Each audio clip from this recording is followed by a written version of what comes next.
discussing today, buddy? Well, we're coming at everyone with a Death Note anime review. There we go. And there will be some spoilers. I would say light spoilers, but I think we're probably going to be giving some major spoilers along with this one. So, Jeff, some first initial thoughts. What was here's a question for you. When you first got, like, say, 5 episodes into the anime, what was your takeaway? Well, I can tell you right now, after the first 2 episodes, I was hooked. And I can tell anyone out there, if you watch the first 2 episodes of Death Note, you're going to love it. If you're an anime fan, definitely one to watch and one you'll remember, I promise. Yeah. What I took away from the first 5 episodes was it's an amazing take on what you can do given the opportunity to have godlike power over pretty much everyone. And I thought that was pretty cool because there's a lot of people out there that think to themselves, hey, if I could control things like this, I would do things a certain way. And I think this anime is a perfect example of how good intentions can go bad. Oh, yeah. It's interesting. I remember when I was a kid, I would always think of this device, and it was like something that could transmit you like anywhere, anytime, like instantaneously. So it's like an instant transmission device. And just saying, it's like kind of everybody's fantasy to have like you said, kind of like godlike, powers. And what would you do with them? And I'm gonna grab my drink as we're talking here too. My initial reaction is I've tried to get into like some other animes. I know we've talked a lot about it. Like Attack on Titan was pretty good. Just started watching 7 Deadly Sins. That's okay too. Very good one. But the only really animes that I've really sat down and watched like in full, besides this, honestly, is Dragon Ball Z, which we talked a lot about. Oh yeah. And Dragon Ball Z is awesome, but if I'm going to be completely objective, like this is a way better quality show than Dragon Ball Z. For one thing, it's just set up so extremely well. And again, I like it because I don't think it like. I was just talking to Jamie about this too, business partner, good friend, about Breaking Bad, and again, won't really try to do any spoilers for Breaking Bad, but they don't follow the traditional story arc, and neither does Death Note, because like a traditional story arc is going to be, you have a character, and then, they have some downfall, and then they have like, a revamping, or they, coming to light, or basically making themselves better at the very end, and they end up like good and back to where they should be, or fixing a problem or something like that. And this isn't like that at all. The main character, he goes down a path, and at the beginning, in my opinion, like he's doing good. Like you can make, and I'm not saying it is good, but you can make an easy argument that like, okay, he's killing bad people. These people probably should be dead anyways. They're murderers, they're killers, this and that. He's doing society a favor for doing this, even though this entire time he wants to be kind of like the ruler of the world, this and that, but he's still doing quote unquote good, and by the time I don't know what episode it is, you maybe 8, 9, 10 episodes in, and then he makes, in my opinion, the first thing that he does where it's like, man, that is bad, is where that detective, Ray is investigating him, and he forces Ray, he blackmails him into writing all those names of those who are investigating Light down on paper.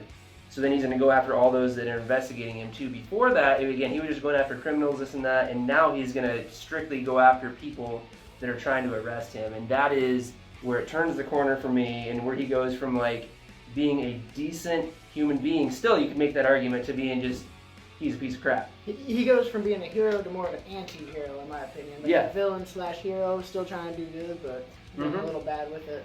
Right. And just in case no one out there seen Death Note, has no idea what we're talking about, Death Note is an anime where the main character, Light, gets a notebook in which if he writes the name of a person, he's thinking of their face, writes the name down, he can write a cause of death, and if he does not, the victim or the person he wrote down dies of a heart attack. So basically it's about a guy that gets a notebook. If he writes their name in it, he can kill them. Mm-hmm. No, it is, there's a lot of good parts to this show too, because it reminds me a little bit, referring to Breaking Bad, because I really like Breaking Bad, but the entire thing where Walt, the main character in Breaking Bad, and the guy that's investigating him, Hank, it's his brother-in-law, and it's kind of the same faction here. The main character, Light, Yigasami, how do you say his last name? Yagami, there we go. But his dad is actually the lead investigator on the police force that's investigating Light. So again, there's that tie-in. I know it was a little bit of a stretch. In a lot of these shows, there's going to be a little bit of a stretch where you're like, it seems like kind of a coincidence, sure.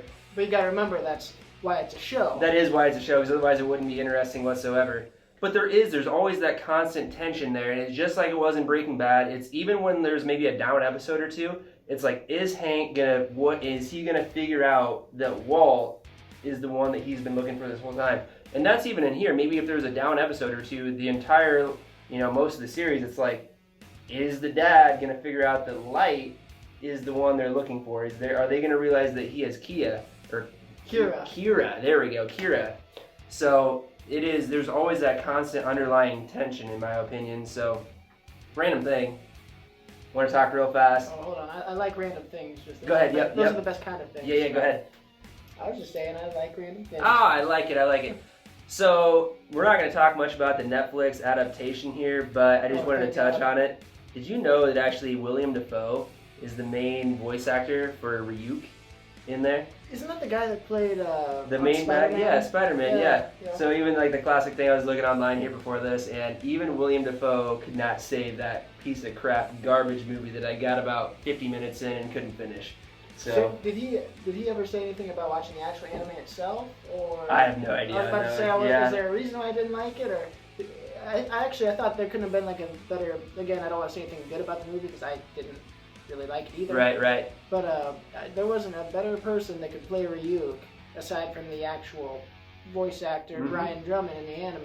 Oh yeah. I think their voices are very similar, and Yeah. if anyone else was going to play Ryuk, I think Netflix or whoever made the casting. Yep. I think they made a good choice. They did, and for sure, because I mean that's a classic thing too. Is people want William Dafoe to play the Joker, and like they ever do like a readaptation of the Joker. So I mean he is definitely a good actor. So, yeah, I guess what other topics or what other points do you want to hit on for the show? Well, I guess we should come in and say that in addition to Light getting the notebook, can kill anyone he wants or deems worthy of not living, I guess, he's investigated by a detective named L, who's supposed to be one of the best detectives ever, one of the smartest people in the world, who's actually pretty weird himself, which not saying weird's a bad thing, different's always good. This guy is very different. Anyway. He's a strange cat. He is. The show is basically about Elle trying to catch Light, prove that he's Kira, and bring him to justice. So you kind of got two anti-heroes going at each other because you want Light to win because he's the main character. He's also kind of bad because he's killing people, but also they're criminals. So I mean, take from that what you will. But you also got Light, who himself is an anti-hero because he's technically the villain, but he's a good guy. And I guess what's cool about this show is you can have two people you're rooting for, and you can still say, hey, I'm rooting for the hero of the story. Yeah, no, you're very right on that because the entire time I feel a little bit torn because, I mean, you do want to see Light succeed, but at the same time, he's in the wrong, or at least I kind of did. So it's like, I don't think that's right. But again, I kind of have emotions or feelings for him, so I want to see him do well as well. But yeah, I know Light, he is a badass though, let's be honest. I mean, the one scene that I remember very well, I guess, was when their first day at college together. Oh yeah. And then he walks straight up to him, and Elle walks up to Light, and he's like, I am Elle. Because I mean, he didn't know who it was. He was under a false name the whole time. But the whole thing is I mean, Light wouldn't be able to just write his name down for one thing, because he gave him a false name of like some pop star. So if he wrote that pop star's name down, then Kiri, I believe it was. Something like that. Yeah. So if he wrote that name down, and then if pop star died, then okay, that tips him off. And then if he asked Elle for his real name, then it'd be, I mean, just basically confirmation that he is. There you go. It's like, hey, I want to know your name so I can write it down. Yeah. If I'm not Kira, just let me know. Yeah. So I mean, that is another reason why I like the show too, is because it is very psychological. I mean, it keeps you on the edge of your seat the whole time. It's one of those shows that you can never guess what's going to happen next because it's just so sporadic. Yeah, no, it is very well done. I mean, I don't want to say like other animes, they're not as like well done, or maybe maybe a little bit more for children, but this is truly where like an anime where like an adult can sit down and have fun with it. Like, and even want to keep watching. Yeah, even somebody that doesn't necessarily like anime, I would say if they just like did like a video adaptation of it, or like a live movie adaptation of it, that it'd be for everybody. But oh wait, they did that, and oh wait, it sucked. So but no, this show, it really is good, and like you said, it keeps you on the edge of your seat. Keeps you wanting to know what's going to happen next. Yeah, and you can't guess what's going to happen. It's one of those shows where you got to pay attention constantly because one little scene can change the plot of the whole show. Not Yep. the plot, but the mood. And, you're not going to expect what's going to happen just from one scene. It can change like crazy. Mm-hmm. And Ryuk, I mean, he is an interesting villain because his whole concept of him is basically he's neutral. He doesn't care. Like, you can tell that maybe every time, I'll say this, every time that you think that he might stick his neck out for L, sorry about that. He might stick his neck out for Light and like help him out or something because you're like, okay, might start to get like emotions for him or whatever. Yep.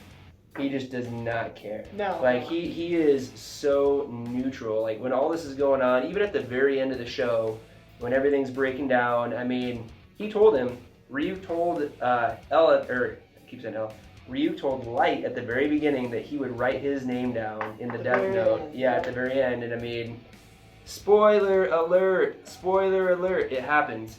So I'm just saying, even at the end though, like, Ryuk could have probably stepped in and did something, but he didn't care. The entire thing was Ryuk was bored, and he so just then wants to keep his life interesting. He just wanted to see what would happen. Basically, he wanted to watch a good show. Yeah, and like I said, I truly thought that Ryuk might step in at some point, but it just never ever come to light. I guess. Pun. Funny, very funny. We are corny. But yeah, like I said, I guess what out of 10, what would you give this anime? Well, I don't want to go say 10 out of 10 because that's what everyone's expecting. I'm going to go ahead and give it a solid 9.9. 9.9. It's one of those shows, even if you don't like anime, I truly do too, yeah. I feel very confident you'll like this one. Yeah, because that's the thing, I guess. I keep going back to other animes, and I don't mean to put any other animes down, but You better not. oh, I will here. Just kidding. But like I was watching Seven Deadly Sins, and again, I don't mind some corny humor because Dragon Ball does it too, but it's like almost too corny. It's like really adult themes with like not just like corny humor, but like 4-year-old, like my 4-year-old wouldn't think this was like, funny humor. The 4-year-old think this is dumb. Yeah, exactly. But and again, like, I like a good fart joke here and there. I mean, they're funny, Like a good pick your nose and eat it kind of humor. Yeah, exactly. But not like I don't do that. literally like 10 times per 20-minute episode. It's just like over the top. That's and called I'm like, you ran out of good ideas, so you're just throwing stuff together to make a 20-minute time limit for an right, episode. Exactly. Just the filler in there. So. Well, filler, nice word choice. Nice word choice. Yeah, we got the expert here, and I'm just the amateur. I'm trying to keep up with this guy here. So, but no, like I said, if I were to give it a rating, I think there are some slight, and I mean, just like you said, in any show, they're gonna have coincidences or like stretches. Like, okay, the person investigating Kia, is the father of the person, of Kia himself. Like, it's a stretch, but like I said, at the end of the day, I'd probably give it an 8.9. Like, I really do like this show. It's good. Yeah, absolutely. So that is our review of the anime Death Note. Thanks.